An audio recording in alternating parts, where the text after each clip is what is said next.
Hi there, my name is Kay Moon and I am a twin flame channel and Western astrologer. And this is a video about channeled messages for divine masculines for their 2020 journey.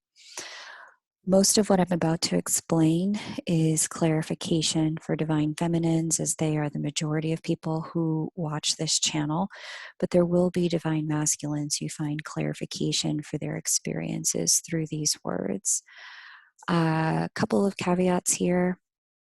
For those of you who are divine feminines, who find clarification about your divine masculine journey, it is not recommended that you share this information, this video, with them, unless they have come to a place of really seeking to understand and being in deep conversation with you about it. Thrusting this upon them probably would not be welcomed. The second thing that I might share is that for divine masculines who are listening, what you're about to hear is a greater spiritual understanding of the journey you've been on and the journey that you're moving into, as 2020 creates a cycle that moves all the way through 2023 of the reemergence of masculine energies on planet Earth.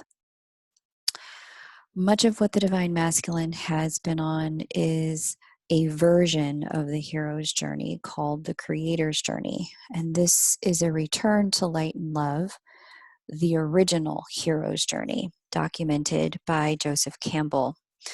Details how a boy becomes a man, one who has lived for self comes to serve all.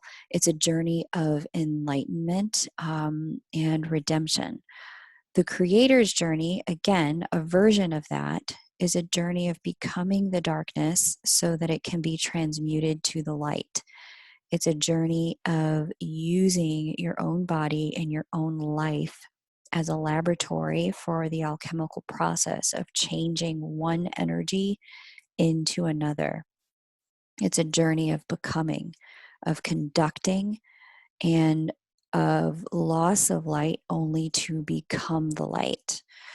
So at this point, my guides instructed me to share with you the hero's journey and the creator's journey. So I mapped this out. You should see on your screen now. Let me just reshare. Okay, yeah, you should see it. A visual of the hero's journey documented and created by Joseph Campbell.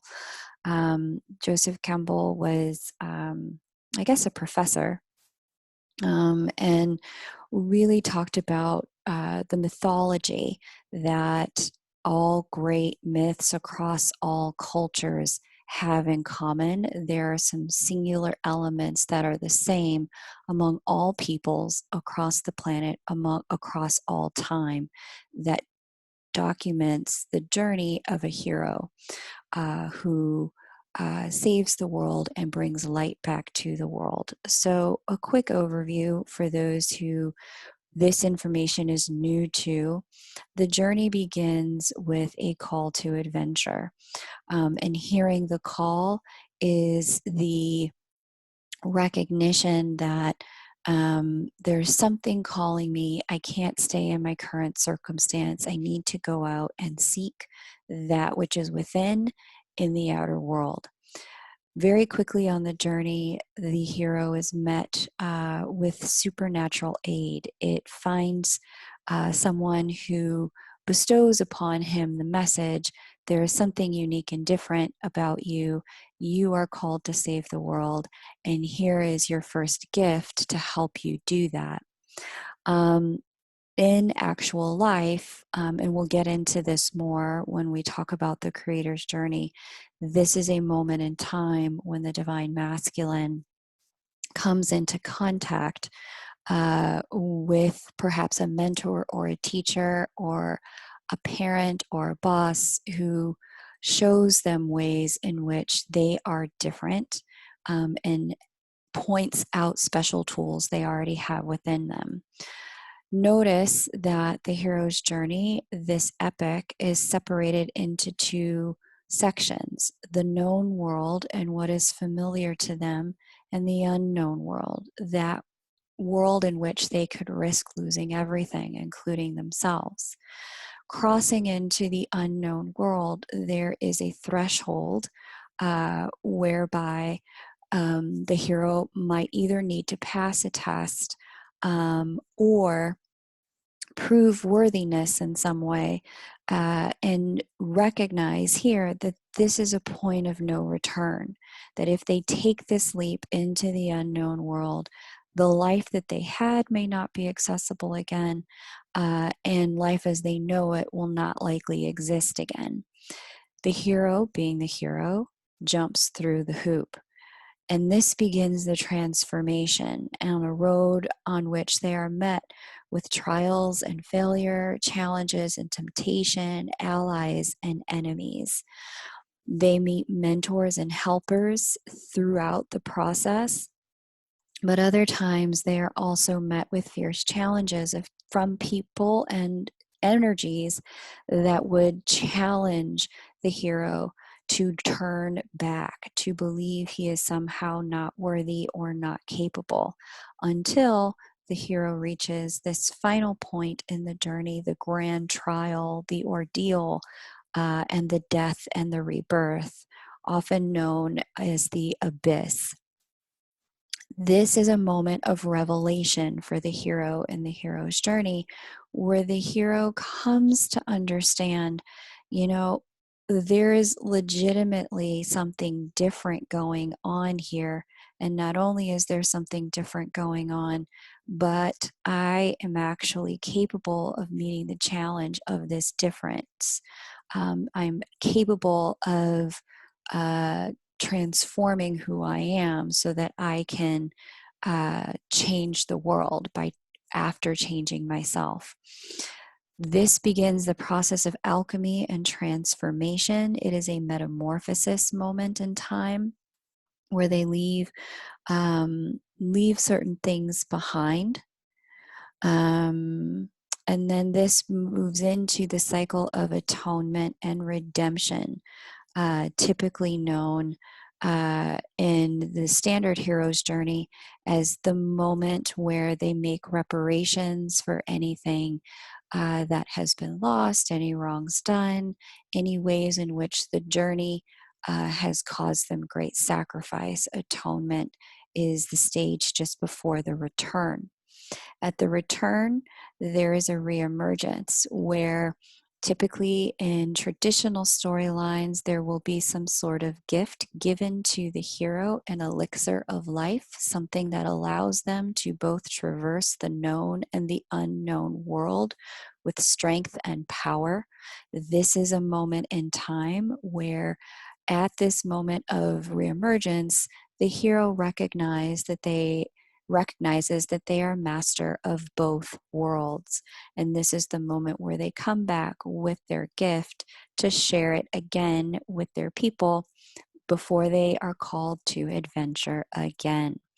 This hero's journey can be found just about anywhere on the internet. This image was taken from the internet. If you want to dive more deeply into it, just Google the hero's journey, Joseph Campbell.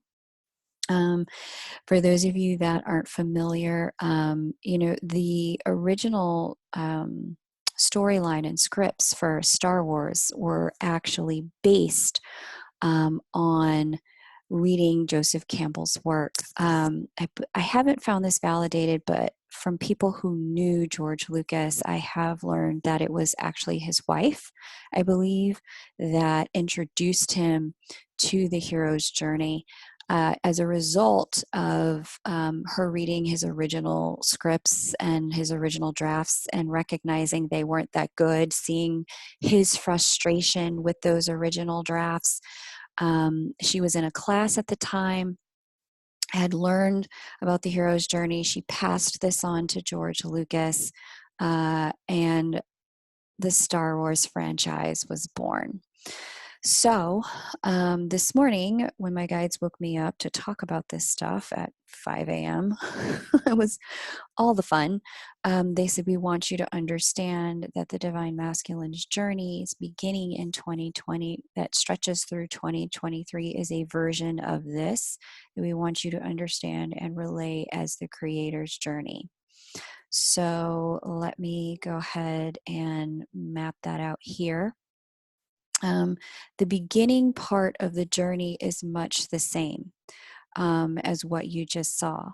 But in this journey, the primary distinction for divine masculines as embodied creator is the recognition that in the first stage of the journey, there's a bit of unconscious separation. They may not even realize that they are living in a state of separation from self and thereby being separated from others. There may have been those who have pointed out at this moment in time, oh, you're really different than other guys, but they don't believe it. They don't believe that there is anything different about them. They may recognize once in a while that people respond to them differently, but they don't really fully understand the depth of it. As they cross the threshold, they move into a period of conscious separation. This is the recognition that I'm different and something here is not right about my life. Some things about myself aren't quite right. Yes, I am different, but I don't think it's in the good way. Over the course of the trials, failures, challenges, temptations, and meeting of allies and enemies in this section of their lives, there's actually a very deep inner rejection of self and an outer rejection of truth. The word my guides gave me for this moment in time in a divine masculine's life is it's the anti-wisdom. When I looked at wisdom, the etymology and the root of the word, it's an ability to see and to know. And at this stage, there's an unwillingness to see and an unwillingness to know. This is a period of time that lacks quite a bit of self control. And so you may see yourself, divine masculines, moving through this period of time and constantly wondering, why did I do that? Why did I say that? What is wrong with me that I would have created that? And so this period of time can be filled with quite a bit of regret or frustration, um, sometimes lashing out, but other times, you know, back and forth with those who are attempting to get you to turn back on your path. As we saw in the hero's journey, you will find those who will question your worth, question your honor, and invite you to behave in ways that cause you to question that worth, question that honor. The circumstances will also call forward that questioning until you reach a point, and the hero's journey, which we saw as the abyss, the grand trial, the ordeal, the death, and the rebirth. This is the recognition of powerlessness, the coming to terms with the fact that um, there isn't a control you have of some of these parts of lower self in the ways that you thought you might. And in so recognizing the powerlessness that we have over that, you find true power. You come into knowledge of the third way. The first way being denial, the second way being embracing, and then the third way being something in between, a new way forward, an opportunity where if you are caught between a rock and a hard place, there is actually evolution. There is actually forward movement. This is the place, divine masculines, where you may come to through an experience that has you recognize in yourself that there is something in you that you didn't know that you had. And you may recognize within yourself, oh, I didn't know I had that or that I am that. Interesting. I got it. And there is an epiphany here. The lights go on. There's like a, oh yeah, I get it now, because my dad wasn't like that. Oh yeah, I get it now. The men in my family are not like this. I didn't come from men like this. Now there's the lights are on in someone's home in the divine masculine soul. There's a recognition that you are indeed different. Then we move into the union with self cycle. And this stage of the work is marked by a significant retreat from the people, circumstances, and world, so that you can come into full connection with that thing that you just recognized is different. There is a certainty about you and in you that no matter what the cost, you will not lose yourself again. You will not be compromised in the way you have been compromised again. You will not be victim to other people's separation of you from your light, and you will not be party to circumstances that cause you separation from your own light within. This stage is marked by leaving some of your old self and your old ways behind. This is also about finding faith again, faith within yourself, faith within a higher power. This is the restoration of the belief that there might actually be something good about you and good about the world and good about life. This is the acceptance of yourself as different from other men. By recognizing that you are indeed different and that you are powerless to be just like everyone else, you find true power in the acceptance of self. This particular stage, that cycle that began atonement in the hero's journey, this is the moment where you come into true wholeness, where you accept the things that have been lost and the things that have been found. This is a moment of reconstructing your inner architecture to be able to fully project and conduct the light better in your life. This is changing your thought patterns, changing your behavioral patterns, changes your responses, changing of your emotional responses to triggers. And this is a changing of life to reflect your own oneness with self and ending separation patterns and behaviors.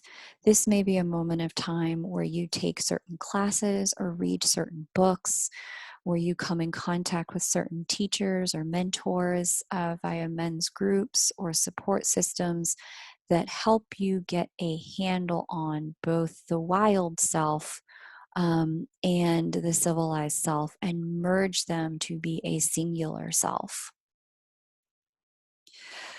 And then, after full union with self, the stage of retreat, you come into union with the world.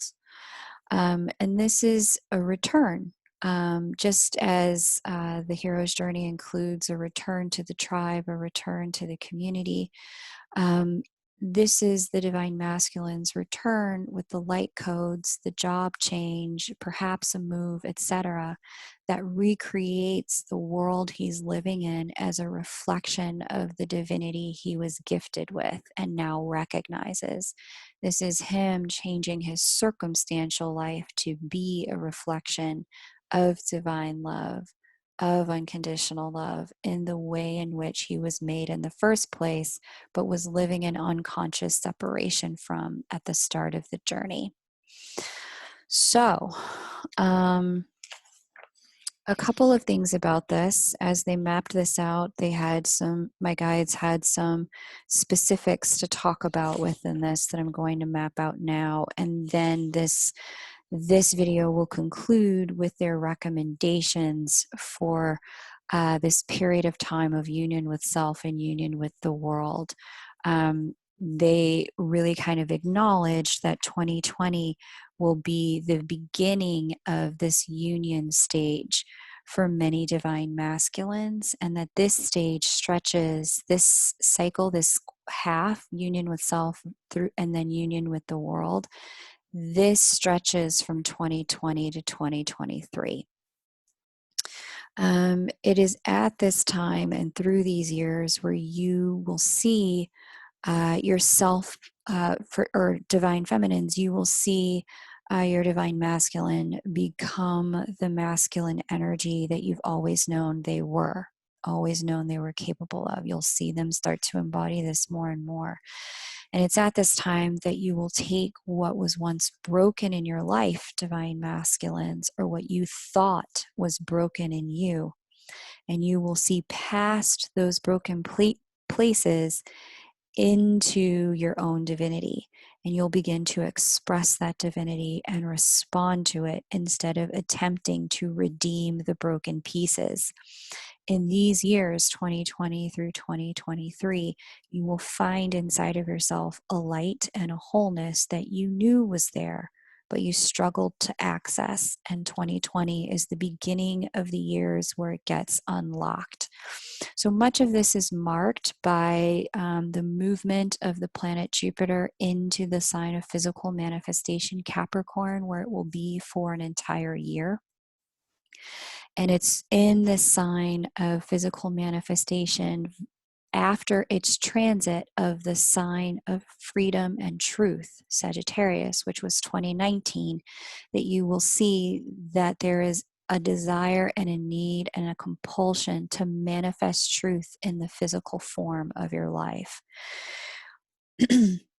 You'll find that over time, the more you respond to the light inside of you, instead of a storyline of brokenness that needs to be redeemed, that accessing the light when you need it becomes easier. For many divine masculines, this work will change entire timelines. The more you respond to your own inner light, the more light your DNA embodies. And the changing of the DNA has epigenetic implications for your entire familial line. There is some new research emerging that timelines are actually held in the DNA, that transforming timelines is something that can be done via transforming the DNA.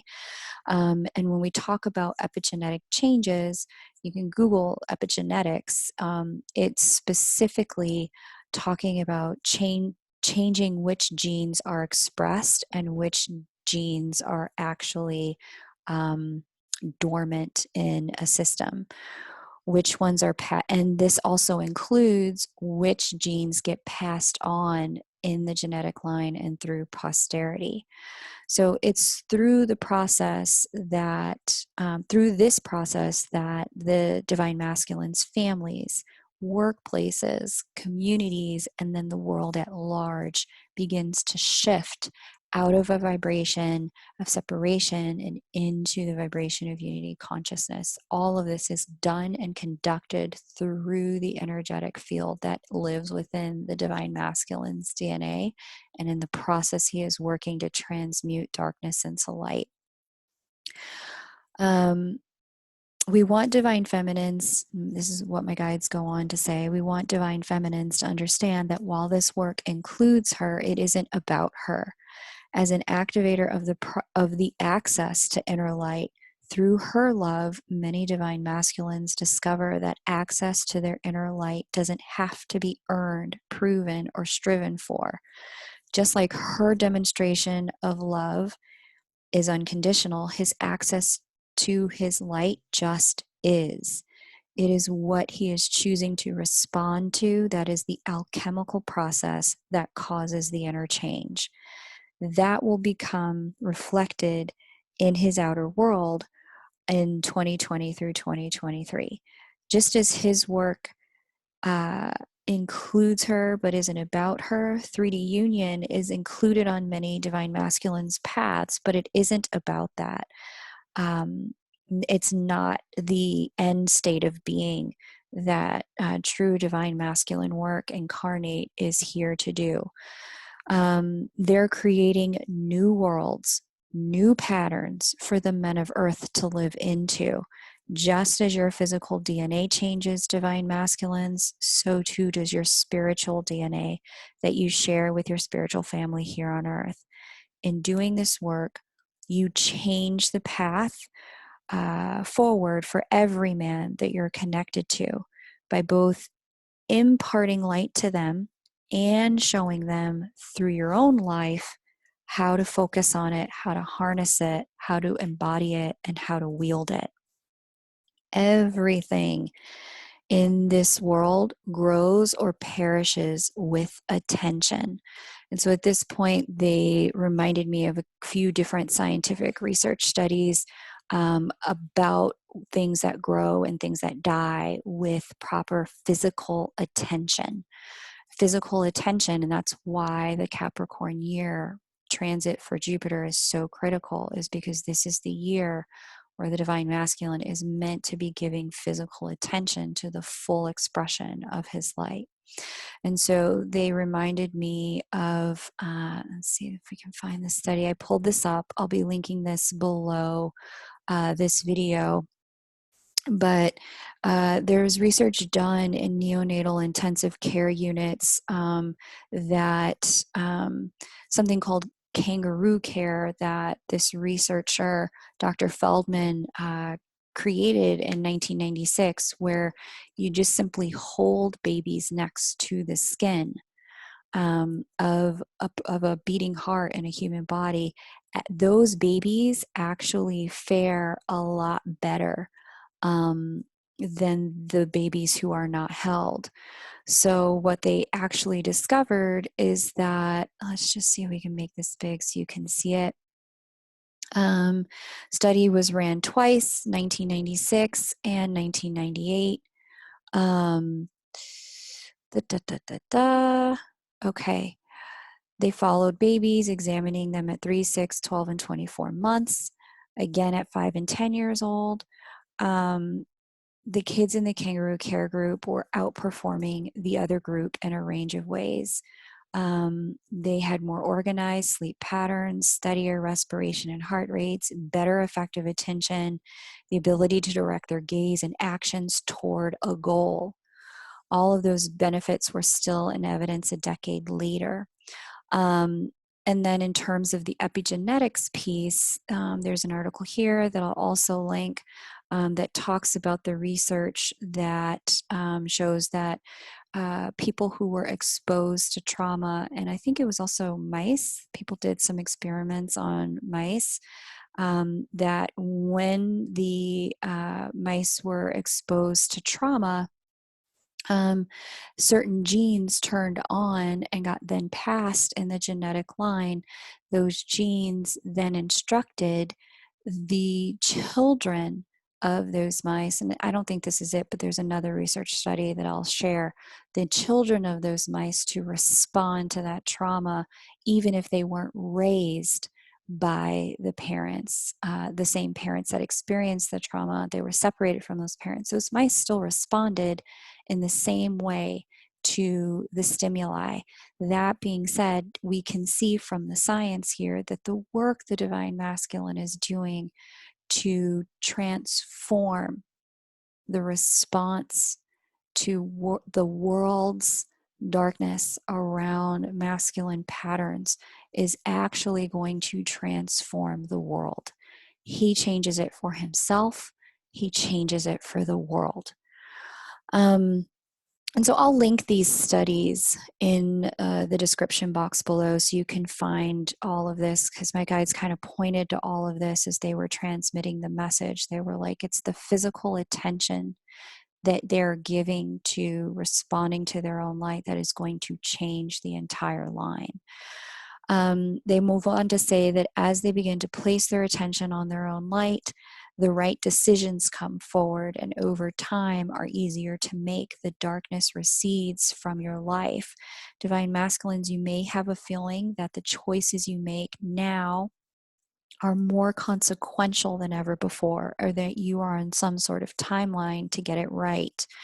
And this would be true.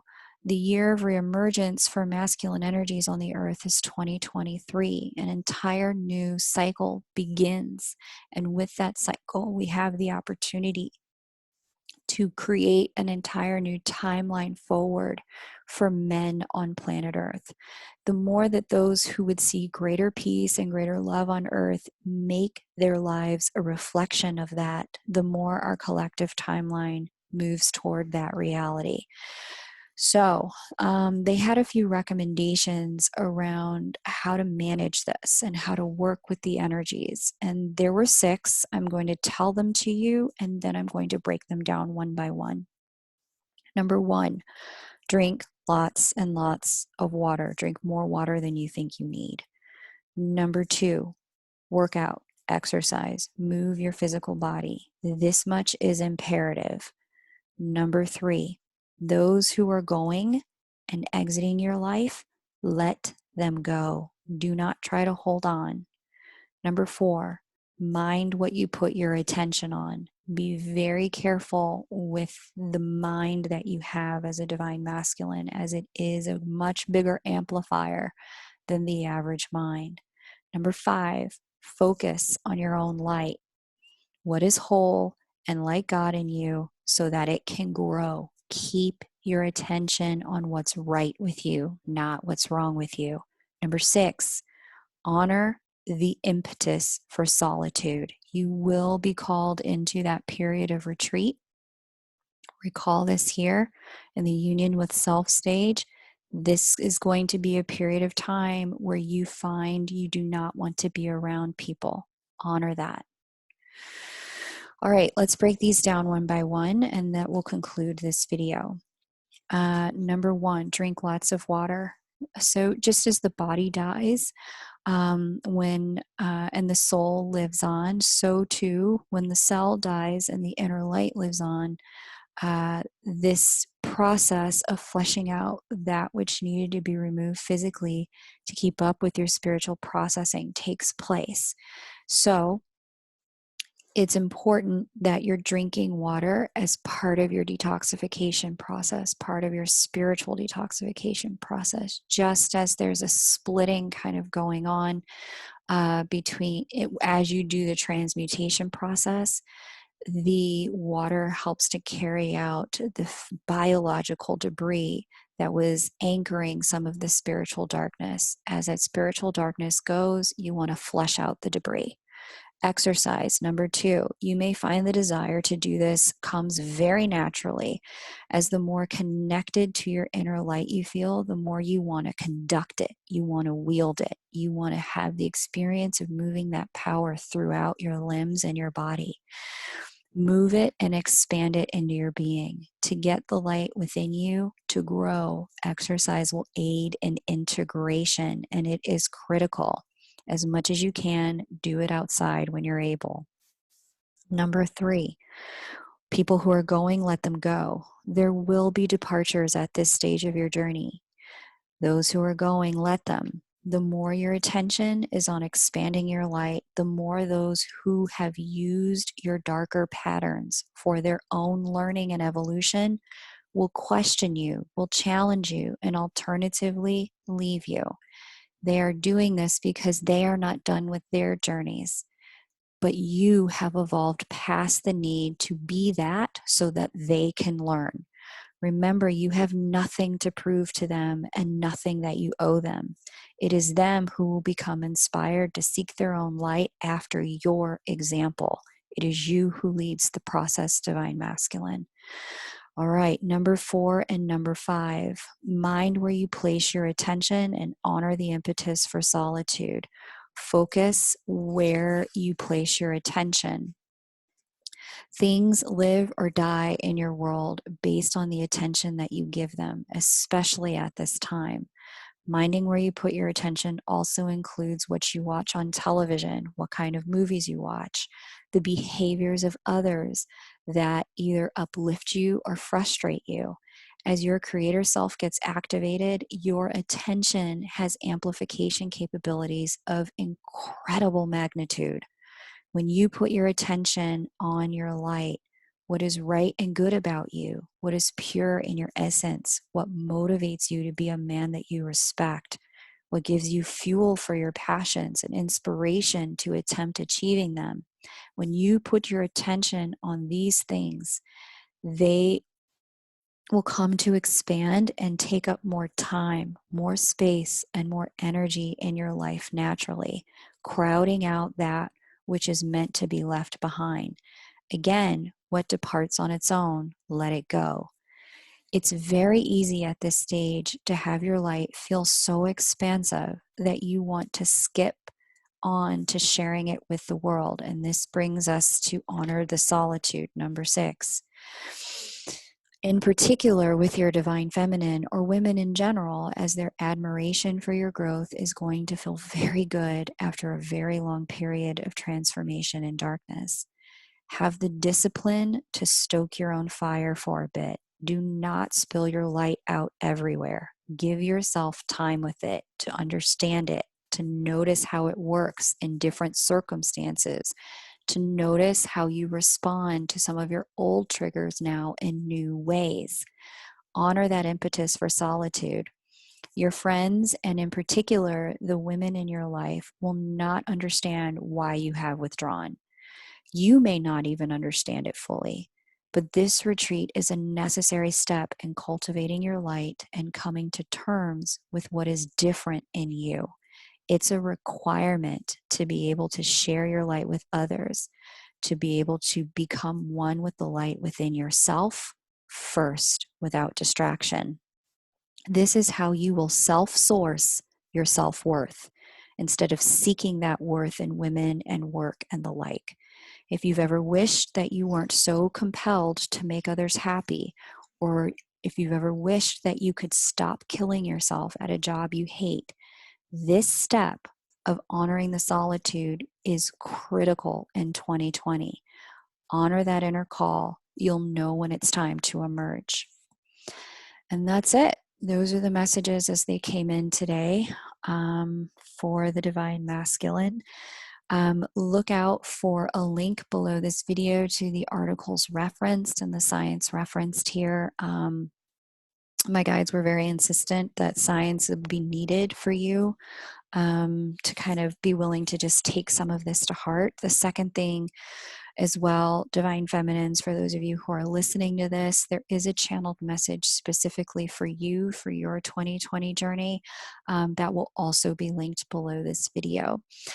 Lastly, stay on the lookout for the astrological messages. Now that the channeled messages are complete, I can move into looking at the way the planets are going to work in 2020 for both Divine Masculine and Divine Feminine. Thank you so much for watching, liking, subscribing, and sharing. I do appreciate that. I'd love to hear how this resonates for you in the comments. If it's validating any of your intuition, by all means, let me know. That's always helpful for me. And if it doesn't resonate for you, no worries. There are many other channelers on YouTube that you can find that will help you understand your journey. Take what resonates, leave the rest to your own intuition. Be true.